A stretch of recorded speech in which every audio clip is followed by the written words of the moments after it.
What if I tell you, your life is not decided by luck, but by the level of your thoughts. ஆமாங்க, நம்ம யோசிக்கிற எல்லா தாட்ஸும் நம்ம லைஃபை shape பண்ணுறதுக்கு ஏதோ ஒரு வகையில் உதவுது. இதை சொல்கிறது ஈஸி, ஆனால் ரியல் லைஃப்பில் நம்ம எப்படி இருக்கோம்? என்னால் இதை பண்ண முடியும்னு தோணலை, நான் இதை பண்ண என்னை சுற்றி இருக்கிற 4 பேர் என்னை பற்றி என்ன நினைப்பாங்க, சே அவங்க எப்படி இருக்காங்க பாரு, நம்மளால ஏன் அவங்கள மாதிரி இருக்க முடியல.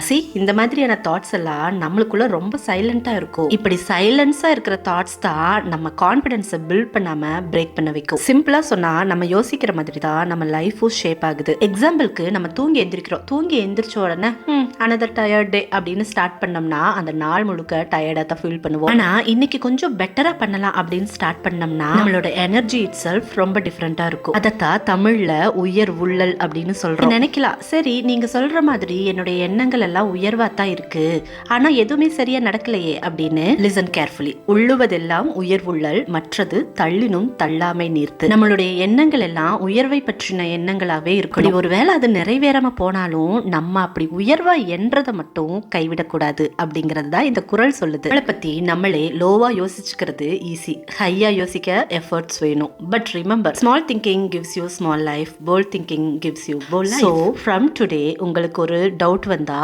Replace it with one bold sentence, உள்ளுவதெல்லாம் உயர்வுள்ளல். நம்ம மீண்டும் பார்க்கலாம்.